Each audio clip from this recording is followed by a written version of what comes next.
الحمدللہ اللہ تعالیٰ نے ہمیں نصیب کیا ایک ہفتہ رمضان کا، اور اس میں ہم نے فوکس کیا عبادات پر۔ جہاں ہم عبادات کریں گے وہاں ایک اور کرنے کا کام جو بہت ضروری ہے وہ یہ ہے کہ اکیلے بیٹھ کے تھوڑا ٹائم غور و فکر کریں۔ کوئی بھی دن میں ایسا ٹائم دیکھ لیں جس میں آپ بالکل تنہائی اختیار کر سکتے ہو، جس میں آپ فوکس کر سکتے ہو، جس میں آپ فون کو دور رکھ کے اور پھر سوچ سکتے ہو۔ اور سوچنا کیا ہے؟ وہ یہ کہ اللہ تعالیٰ نے مجھے جو دنیا میں بھیجا ہے تو کیا میں واقعی وہ سب کر رہی ہوں جو اللہ تعالیٰ مجھ سے چاہتا ہے یا نہیں کر رہی؟ کہاں کہاں میری غلطیاں ہیں، کہاں میرے اندر ابھی تک کمیاں ہیں، وہ کون سی جگہ ہے جہاں پہ مجھے فکس کرنا ہے اپنے آپ کو، جہاں میں پھسل جاتی ہوں، وہ کون سے گناہ ہیں جو میں کیے چلی جا رہی ہوں، اور بہت آنیسٹلی خود کو جواب دینا، کیونکہ قیامت کے دن بھی اللہ تعالیٰ فرمائے گا وَكَفَى بِنَفْسِكَ الْيَوْمَ حَسِيبًا، تو اپنا حساب لینے کے لیے خود کافی ہے۔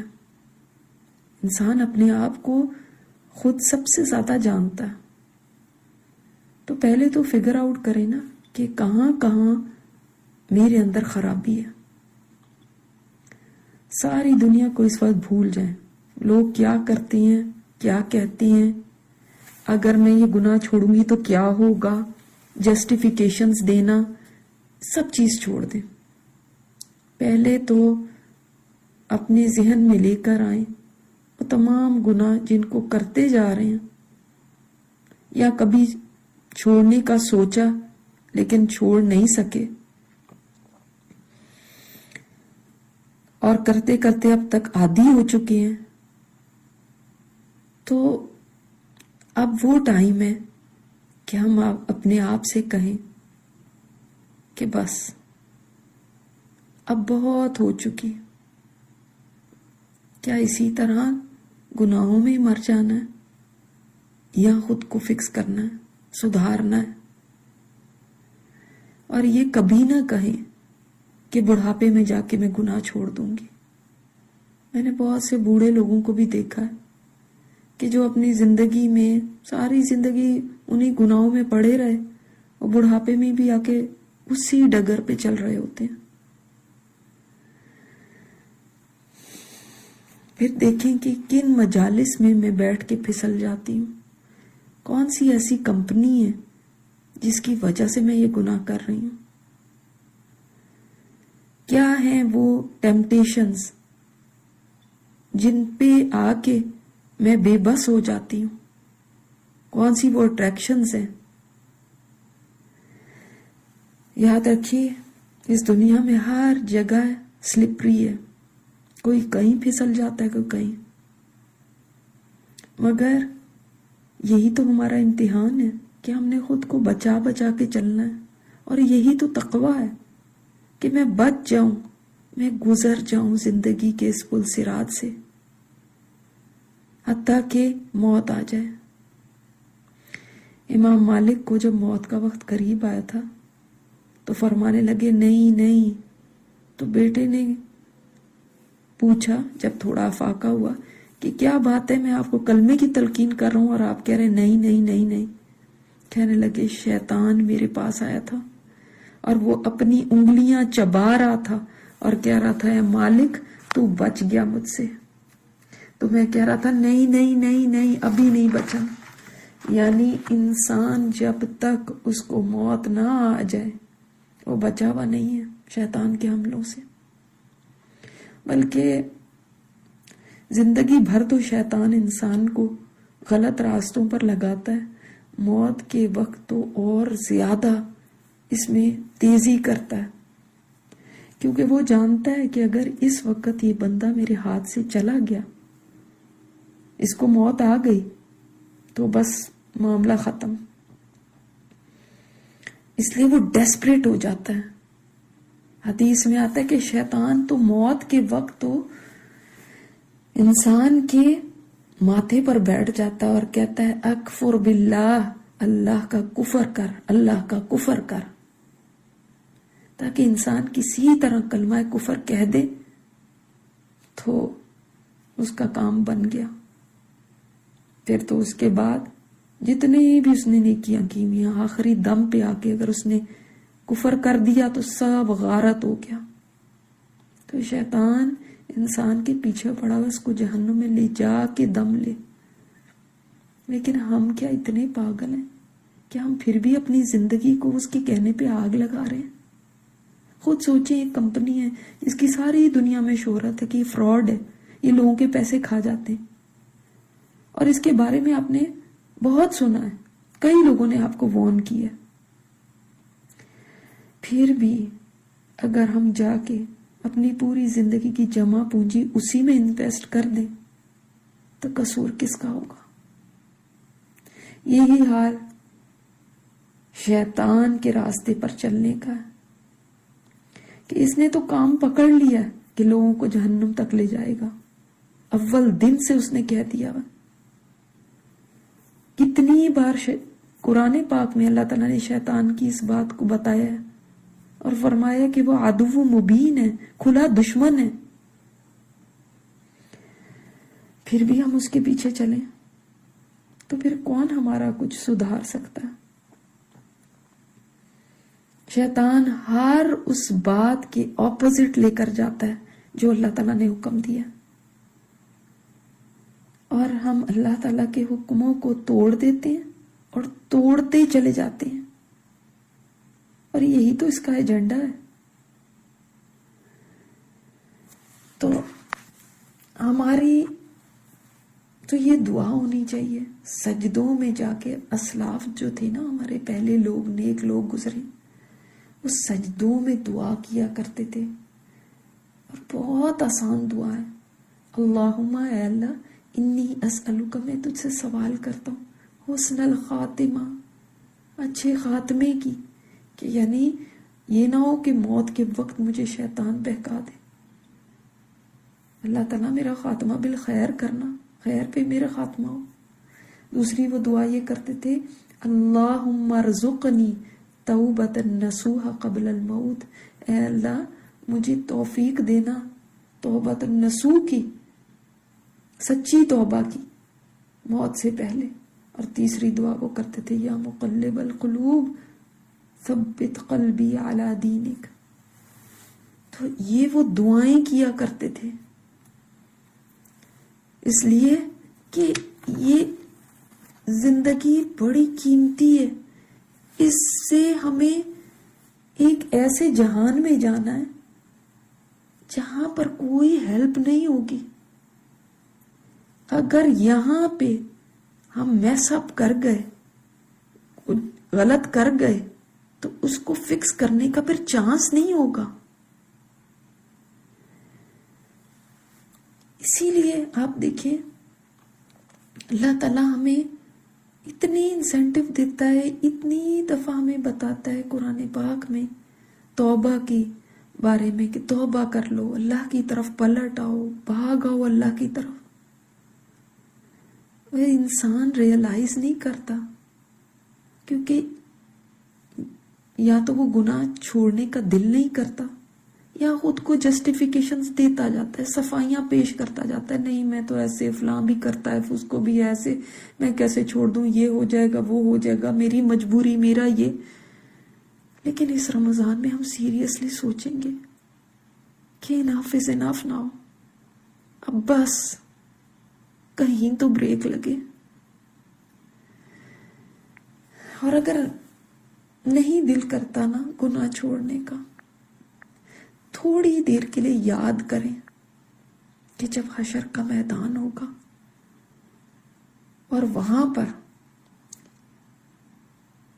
ان اعمال کا فیصلہ ہونا ہے جو میں کر کے گئی، اور میں اگر یہ گناہ ساتھ لے جاؤں گی تو کیا وہ وقت ہوگا جب جہنم کو گھسیٹ کے لایا جائے گا حشر کے میدان میں، اور اس کے شعلے اتنی اونچے جا رہے ہوں گے چھوٹے چھوٹے نہیں ہوں گے دنیا کی آگ کی طرح, اتنے بڑے ہوں گے, ہیوج پلانٹس کی طرح ہوں گے, اور وہ اوپر اڑ رہے ہوں گے. اور جہنم کا جو شور ہوگا, ایک گرج ہوگی. ہم بجلی کی گرج سے ڈر جاتے ہیں نا, سوچیں جب جہنم دھاڑے گی تو کیا حالت ہوگی انسانیت کی. وہ جہنم جس کو 70,000 فرشتے ایک ایک چین پہ ہوں گے, اس کی کتنی چینز میں وہ باندھی ہوگی, 70,000 چینز میں اس کو باندھا کیا ہوگا. ہر چین کے اوپر 70,000 فرشتے ہوں گے, اور جنہوں نے اس کو پکڑا ہوگا, جکڑا ہوگا, اس کو گھسیٹ کے لا رہے ہوں گے, اور وہ پھر بھی بے قابو ہو رہی ہوگی. یہ ایسا منظر ہوگا کہ انسان کے تصور میں بھی نہیں کبھی آ سکتا. اور انسانیت کا حال کیا ہوگا, کل امت جاثیہ, ہر گروہ جو ہوگا وہ اپنے گھٹنوں کے بل گر جائے گا. انسان تب بھی تو جھکے گا. یہ ہیوملٹی کی انتہا ہو گئی نا, عاجزی کی انتہا ہو گئی. انسان نے سبمٹ کر دیا اس وقت, کیونکہ گھٹنوں کے بل گر جاتا. اور انسان آپ کو کیسا نظر آتا ہے, کس چیز کی تصویر نظر آتا ہے, بے بسی کی, عاجزی کی, گیو اپ کر دینے کی. سب اکڑ ختم, سب انا ختم, سب میری مرضی, یہ ختم. اس وقت سب کے ہوش اڑے ہوں گے, انسان کو ہوش نہیں رہے گا. اور تب یہ برائیاں اتنی بڑی نظر آئیں گی کہ میں نے کیوں کر دی. اور تو اور نیکوں کی حالت یہ ہوگی کہ وہ بھی گھٹنوں کے بل گرے میں کہ پتہ نہیں ہمارے ساتھ کیا ہوگا. تو جو گناہ لے کر آئے ہوں گے ان کی حالت کیا ہو رہی ہوگی. تو تب بھی تو سبمٹ کریں گے نا, تب بھی تو جھکیں گے نا, تب بھی تو گیو اپ کریں گے نا, تب بھی تو کہیں گے اے اللہ بچا لے. بلکہ یہ اتنا لمبا تو کوئی بھی نہیں کہے گا اے اللہ مجھے بچا لے. اتنا انسان خوف زدہ ہوگا, اتنی دہشت ہوگی اس منظر کی کہ انسان کے منہ سے کچھ نہیں اور نکلے گا سوائے نفسی نفسی نفسی نفسی, میرا نفس میرا نفس میرا نفس. یعنی جیسے آپ دیکھیں نا, ڈوبتا ہوا یہ نہیں کہتا کوئی مجھے بچا لے, وہ کہتا ہے بچاؤ بچاؤ بچاؤ. اسی طرح انسان کی زبان سے اس وقت ہائے میری جان کہ یعنی اللہ مجھے بچا لے, وہ پورا بولا بھی نہیں جائے گا. کیا ہم اسی دن کا انتظار کرتے ہیں گناہ چھوڑنے کے لیے؟ کیوں نہیں ہم اللہ تعالیٰ کی فرما برداری میں آ جاتے؟ کیوں نہیں ہم سمجھ جاتے؟ وہ جو اندر کھٹکتا ہے نا وہ گناہ ہے. یہ جو اندر کبھی کبھی آپ کو کچوکا لگتا ہے نا کہ یہ غلط ہے, وہ گناہ ہوتا ہے. لیکن پھر انسان تھپکی دے کے سلا دیتا ہے اپنے آپ کو کہ کچھ نہیں ہوتا. انسان یہ سوچتا ہے اور اس کو شیطان بڑی اچھی تعبیریں دیتا ہے کہ کچھ نہیں ہوتا, اللہ بڑا غفور رحیم ہے. کہیں ایسا نہ ہو کہ اللہ تعالیٰ اس دن کہہ دے کہ تم نے میری رحم کا ناجائز فائدہ اٹھایا, یا تم گناہ کرتے ہی چلے گئے اور ڈیٹ بن کے پتہ بھی ہے کہ یہ غلط ہے پھر بھی کرتے جاتے ہیں. اور وہ جہنم اتنی غصے میں ہوگی اس وقت, کیوں؟ اسی وجہ سے کہ وہ برداشت نہیں کرتی کہ کوئی اللہ کی نافرمانی کرے, رب العالمین کی. وہ کہتی میں ایسے نافرمانوں کو چھوڑوں گی نہیں جنہوں نے میرے رب کی نافرمانی کی, میں تو ان کا صفایا کر دوں گی. انسان سوچے کہ اس دن کو ذہن میں لائے, اپنے آپ کو کھڑا کرے وہاں اور سوچے کہ وہ دن کیسا ہوگا اور اس دن میں کیا کروں گی. اللہ تعالیٰ نے فرمایا وَقُلِ الْحَقُّ مِنْ رَبِّكُمْ فَمَنْ شَاءَ فَلْيُؤْمِنْ وَمَنْ شَاءَ فَلْيَكْفُرْ. سورہ کہف پڑھتے ہیں نا, آپ نے کل بھی پڑھی ہوگی, جمعے کا دن تھا. اسی میں کیا کبھی یہ سمجھ کے پڑھا کہ آپ کہہ دیں کہ یہ حق آ گیا میرے رب کی طرف سے, جو چاہے اب مانے جو چاہے نہ مانے. لیکن پھر یاد رکھنا اِنَّا أَعْتَدْنَا لِلظَّالِمِينَ نَارًا، ہم نے ظالموں کے لیے ایسی آگ تیار کر رکھی ہے، احاط بہم سرادقها، وہ آگ ایسی ہے کہ جو ان کو گھیر لے گی چاروں طرف سے. وَإِن يَسْتَغِيثُوا يُغَاثُوا بِمَاءٍ كَالْمُهْلِ يَشْوِي الْوُجُوهَ بِئْسَ الشَّرَابُ وَسَاءَتْ مُرْتَفَقًا، اگر وہ پانی مانگیں گے، فریاد کریں گے، تو ان کی فریاد کیسے پوری کی جائے گی؟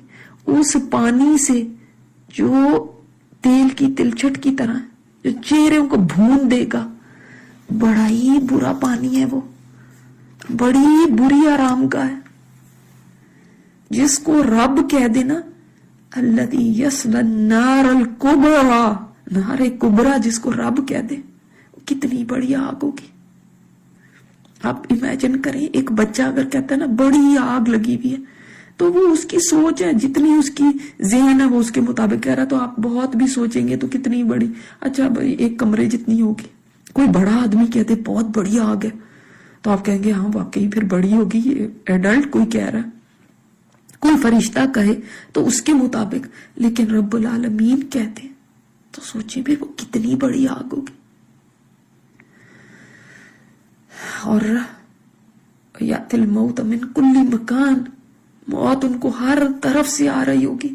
وما ہو بمیت، لیکن وہ مر نہیں رہے ہوں گے. یہ نار اللہ الموقدہ ہے، جس کو جو اللہ کی آگ جس کو اس نے بھڑکایا. تو اے انسان، کیسے تو غافل ہو سکتا ہے؟ کیسے ہم سوچ سکتے ہیں کہ ہم گناہ پہ گناہ کرتے رہیں، کچھ نہیں ہوتا جی، کچھ نہیں ہوتا؟ کیسے ہم ایون افورڈ کر سکتے ہیں؟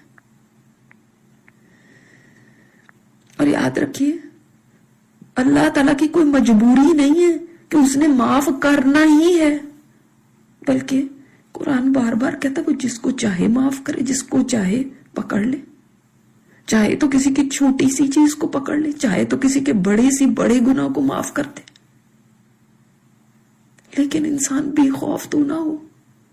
ان عذاب ربک کان محذورا، تیرے رب کا عذاب ایسی چیز ہے جس سے ڈرا جائے، ڈرنے کے لائق ہے.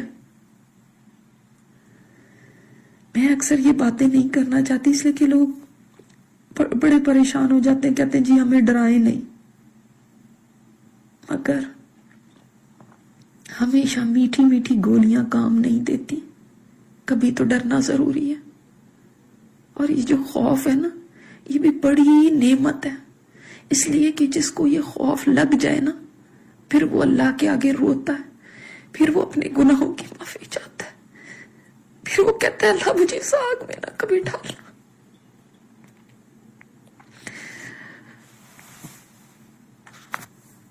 پھر وہ اس کو سیریس لیتا ہے. جانتے ہیں ہمارے آنسو کیوں نہیں آتے، جانتے ہیں ہم راتوں کو اٹھ کے کیوں نہیں روتے، جانتے ہیں ہمارے گناہ ہمیں کیوں نہیں ستاتے، اس لیے کہ ہم نہ ڈر ہو گئے. ہمیں ایسی کوئی بات سننی پسند ہی نہیں جس میں کوئی ڈراوا ہو.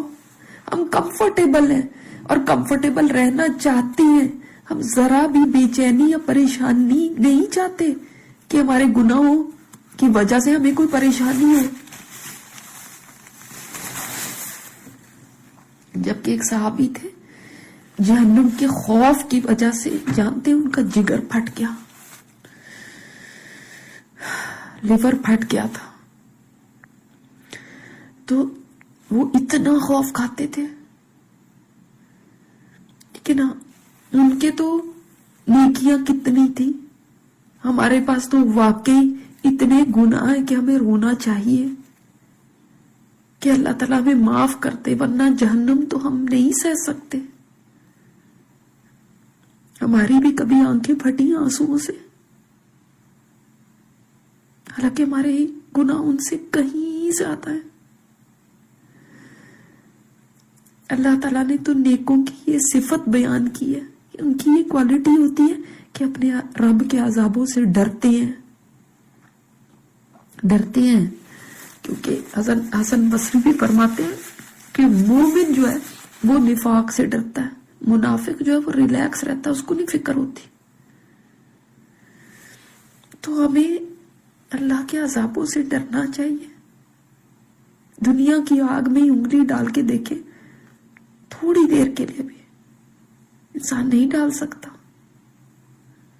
ایک بزرگ فرماتے ہیں نا، اپنے ہاتھ کو آگ کے اوپر رکھ کے کہ اے نفس، کس گناہ نے تجھے اس پہ آمادہ کیا؟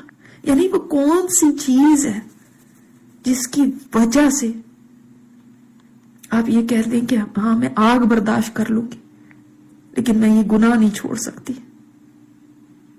وما اصبرهم علی النار، اللہ تعالیٰ فرماتا ہے کتنا صبر ہے ان کا آگ پہ، یہ برداشت کر لیں گے اس کو، جبکہ وہ اس دنیا کی آگ جیسی تو ہے ہی نہیں، اس سے 70 گنا زیادہ ہے اور کالی سیاہ ہے.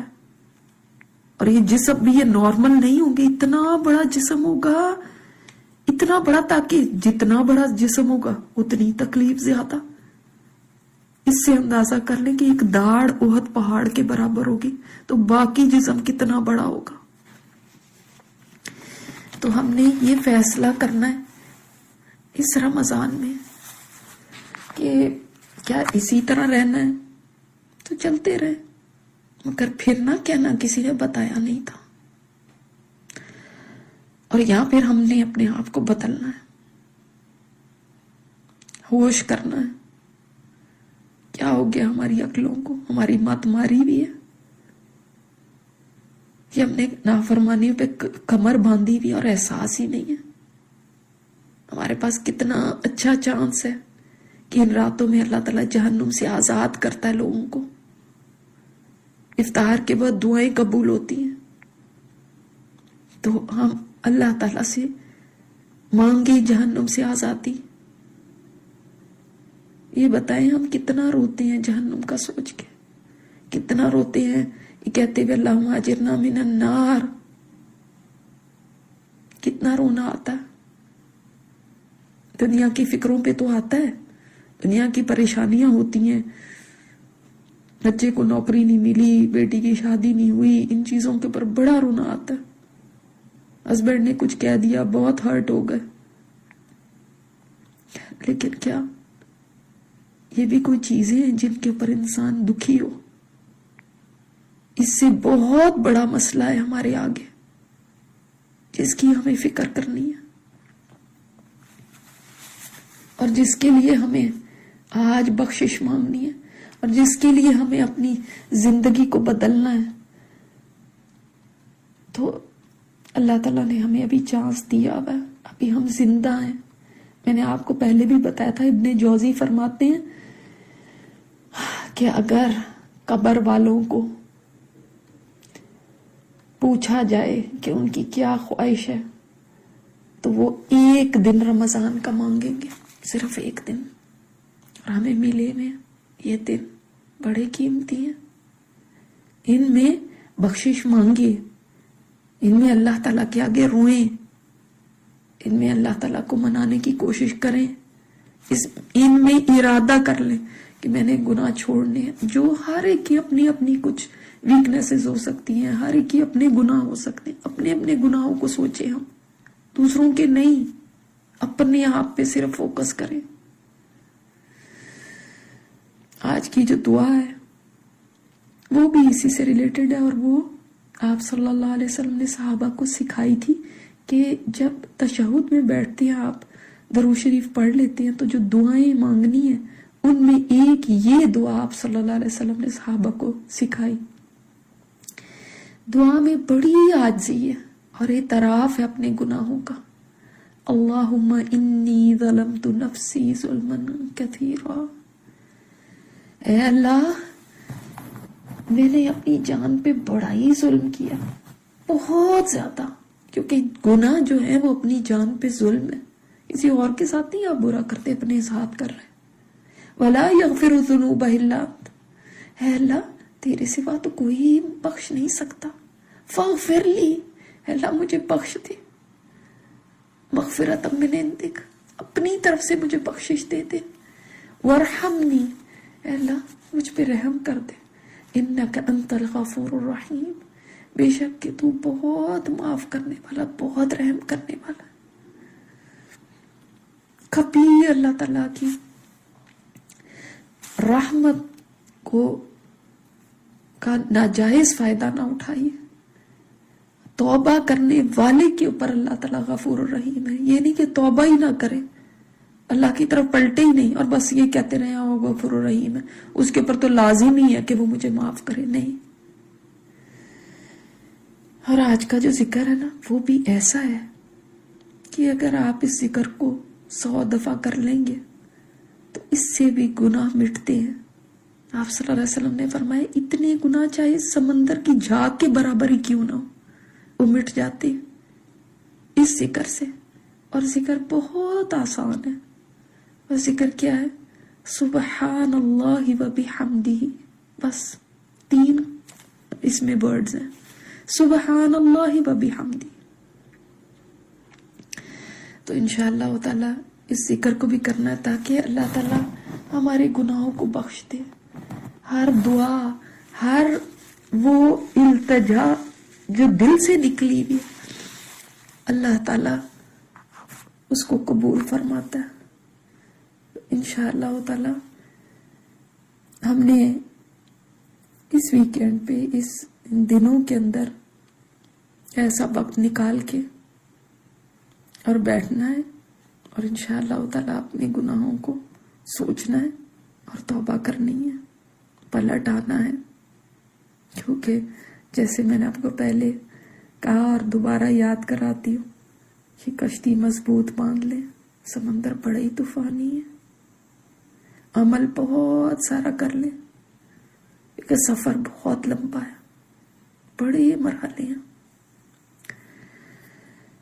اللہ تعالی ہم سب کو معاف فرما دے اور ہم سب کو جہنم سے آزادی عطا فرما دے.